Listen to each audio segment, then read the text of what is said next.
ہمارے لوگ زندگی گزار رہے ہیں، آپ کسی کا بھلا کر دیں گے، اللہ آپ کے لیے بے شمار صدقہ جاریہ کا باعث بنا دے گا۔ ذرا سوچئے حضرت امیر المومنین عمر فاروق رضی اللہ تعالیٰ عنہ کو وقف کے مال کا کتنا خیال ہوتا تھا۔ آپ ایک بار ایک اونٹ کے زخم کو دھو رہے ہیں، امیر المومنین ہیں اور اونٹ پر لگے ہوئے زخم کو دھو رہے ہیں، اور ساتھ ہی ساتھ یہ فرما رہے ہیں میں ڈرتا ہوں کہ کئی قیامت کے دن مجھے اس زخم کے بارے میں مجھ سے سوال نہ ہو جائے۔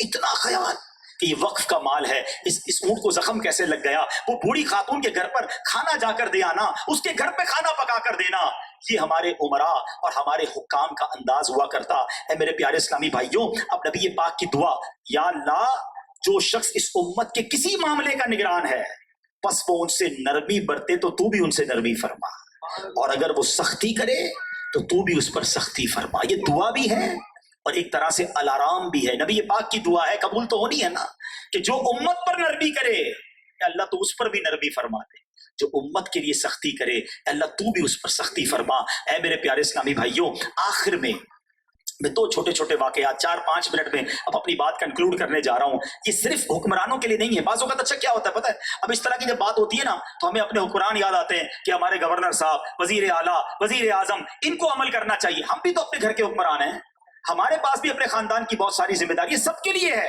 کہ جب بھی آپ کو کوئی ایسی جگہ ملتی ہے جہاں آپ فیصلہ کر سکتے ہیں، آپ کا انفلوئنس پڑتا ہے، آپ وہاں ان لوگوں کے ساتھ نرمی والا معاملہ کیسے کرتے ہیں۔ ذرا سنیے گا، ایک بار امیر المومنین نے ایک گورنر بنایا، قبیلہ بنو اسد کے ایک شخص کو حاکم بنایا، وہ عہدہ لینے کے لیے فاروق اعظم کی بارگاہ میں آیا تو ایک بچہ دوڑتا ہوا آیا، حضرت عمر نے اٹھایا اور بچے کو چوم لیا، تو وہ نیا گورنر کہتا ہے آپ بچوں کو نہیں چومتے، میں تو بچوں کو نہیں چومتا۔ آپ نے فرمایا گورنری واپس کرو، اگر تم بچوں سے ہی پیار نہیں کرتے تو پھر رعایا سے کیا پیار کرو گے؟ یعنی آپ کے پیرامیٹرز کیا تھے کہ نرم دلی ہے کہ نہیں، شفقت ہے کہ نہیں، لوگوں کے ساتھ انٹریکشن کیسا ہے۔ اللہ اکبر۔ حضرت عمر کے بارے میں آتا ہے کہ ایک بار آپ کے پاس ایک شہر کی لسٹ آئی، وہ لسٹ کون سا تھا؟ حمص، سیریا کا شہر تھا، کہ محتاج اور غریب کی لسٹ آئی کہ اس پہ پیسے بانٹنے۔ آپ حیران ہو گئے کہ اس کی لسٹ پہ پہلا نام اس علاقے کے گورنر کا تھا۔ آپ نے کہا ہم تو ان کو مشاہرہ بھی دیتے ہیں، منتھلی سیلری بھی جاتی ہے، یہ حضرت سعید بن عامر رضی اللہ عنہ کا نام اس پہ کیوں ہے؟ تو آپ نے جب ان سے پوچھا تو بتایا کہ وہ کچھ رکھتے ہی نہیں ہیں، جو سیلری ملتی ہے وہ ساری غریبوں محتاجوں میں تقسیم کر دیتے ہیں، خود بھی فقیری کی زندگی گزارتے ہیں۔ حضرت عمر کا بڑا زبردست احتساب کا نظام تھا، بڑا اکاؤنٹیبلٹی کا نظام تھا۔ آپ علاقے کی مسجد میں جاتے، لوگوں سے پوچھتے بتاؤ تمہارے گورنر کا کیا حال ہے، تو جب اس علاقے میں پہنچے تو لوگوں نے کہا حضور ہمیں سعید بن عامر رضی اللہ تعالیٰ سے 4 پرابلمز ہیں، 4 شکایتیں۔ اچھا 4 شکایتیں کیا ہیں؟ کچھ صبح صبح ہمارے پاس نہیں آتے، تھوڑا دن گزر جاتا ہے پھر آتے ہیں۔ اچھا دوسری کمپلین کیا ہے؟ کہتے ہیں دن کے وقت تو ہم سے ملتے ہیں، رات کو ہم سے نہیں ملتے۔ تیسری شکایت کیا ہے؟ تیسری شکایت ہے کہ مہینے میں ایک دن ایسا آتا ہے کہ کسی سے بھی نہیں ملتے۔ اچھا چوتھی شکایت کیا ہے؟ ہم نے دیکھا ہے کہ کبھی کبھی ان پر طویل بے ہوشی کا دورہ پڑ جاتا ہے۔ حضرت عمر نے گورنر صاحب کو بلا لیا کہ تمہارے لوگ تم سے مطمئن نہیں ہیں، 4 پرابلمز ہیں۔ پہلی بات ارلی مارننگ کیوں نہیں ملتے؟ کہتے حضور بات یہ ہے کہ میرے پاس کوئی خادم نہیں ہے، میری بیوی نے سالوں میری خدمت کی ہے، وہ بیچاری بیمار ہو گئی ہے، وہ بستر پر ہے، میں فجر کے بعد اس کے لیے ناشتہ بناتا ہوں، اس کی کچھ خدمت کرتا ہوں، اس نے میری ساری زندگی خدمت کی ہے، میں اس کے بعد اشراق چاشت کے بعد لوگوں سے ملتا ہوں۔ اچھا دوسری شکایت یہ ہے کہ آپ رات پہ کسی سے نہیں ملتے، کہ سارا دن حضور عوام کے ساتھ ہوتا ہوں، مجھے قبر میں بھی جانا ہے، رات میں اللہ کی عبادت میں گزارتا ہوں، رات سجدوں میں گزارتا ہوں، اس لیے میں رات اللہ کی عبادت میں گزارتا ہوں۔ اچھا تیسری شکایت یہ کہ آپ مہینے میں ایک دن ایسا آتا ہے جب کسی سے نہیں ملتے، تو کہتے ہیں مسئلہ یہ ہے کہ میرے جسم پر ایک ہی لباس ہے، میرے پاس دوسرا جوڑا نہیں ہے، مہینے میں ایک دن میں اس لباس کو دھوتا ہوں، اور لباس ہی نہیں ہوتا کہ میں پبلک میں جا سکوں، جب وہ لباس صحیح ہو جاتا ہے، سوکھ جاتا ہے، تو دوسرے دن لوگوں سے ملتا ہوں۔ اچھا چوتھی بات یہ بتاؤ کہ تمہیں طویل بے ہوشی کا دورہ کیوں پڑتا ہے؟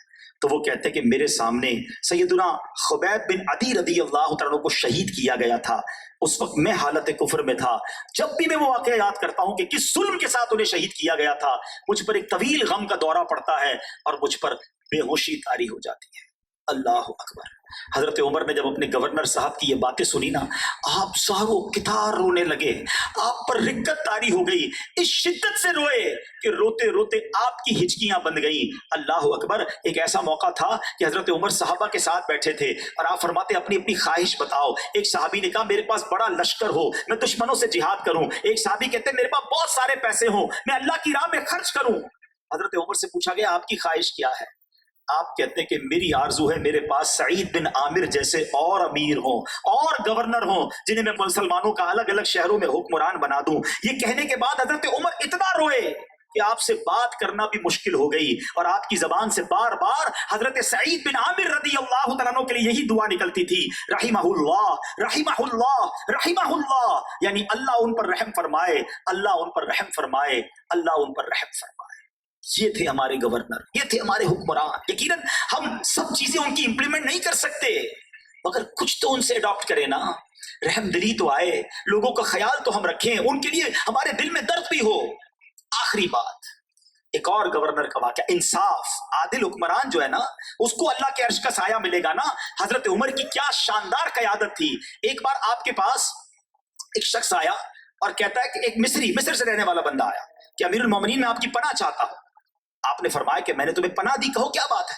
کہتا ہے حضور آپ کا ایک گورنر ہے سیدنا عمرو بن عاص، صحابی رسول ہے، ان کے بیٹے کے ساتھ میں نے دوڑ لگائی، میں ان سے سبقت لے گیا، ان کے بیٹے نے مجھ پر کوڑے برسائے اور یہ بھی کہا کہ تم میرا مقابلہ کرتے ہو، حالانکہ میں 2 کریموں کا بیٹا ہوں۔ اب انفلوئنس تھا، گورنر کا بیٹا تھا، اور جناب ریس میں ہارنے پر اس مصری کو مارا۔ حضرت عمر کے پاس کمپلین آ گئی، حضرت عمر نے فوراً سمن جاری کیا کہ گورنر کو بھی بلایا جائے اور ان کے بیٹے کو بھی بلایا جائے۔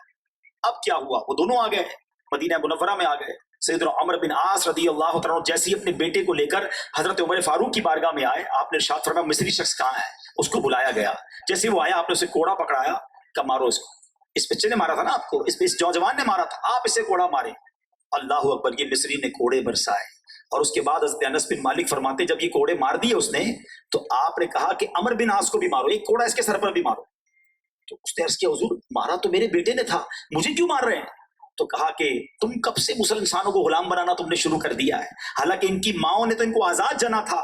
عرض کیا امیر المومنین مجھے اس واقعے کا علم نہیں تھا، اور نہ ہی یہ شخص میرے پاس پہلے آیا۔ یہ تھا انصاف فاروقی۔ انصاف سب کے لیے ایک ہونا چاہیے، امیر کے الگ، غریب کے لیے الگ، انفلوئنس والے کے لیے الگ، جس کو کوئی نہیں جانتا اس کے لیے الگ، یہ نہیں ہونا چاہیے۔ اللہ کرے کہ میں بھی اپنی کیپیسٹی میں، آپ سب اپنی کیپیسٹی میں انصاف پر عمل کریں، مسلمانوں کے لیے رحمت بنے۔ اگر نبی پاک نے قیامت کے دن یہ فرما دیا کہ میں تو رحمت للعالمین بن کر آیا، میں نے تو غریبوں، مسکینوں، محتاجوں کو ساتھ دیا اور درس بھی دیا، اور تم زندگی میں کیا کرتے رہے؟ اور اگر آقا نے ہماری شفاعت نہیں کی تو ہم کدھر جائیں گے؟ تو آج کے اس بیان سے ہم سب یہ پیغام لے کر جائیں کہ ہم سب نے مرنا ہے، اور قیامت کے دن اللہ اور اس کے رسول کی بارگاہ میں پیش ہونا ہے۔ اس دن کی تیاری کیجئے۔ آمین بجاہ النبی الامین صلی اللہ تعالی علیہ وسلم۔ میرے اعمال کی اصلاح کرم سے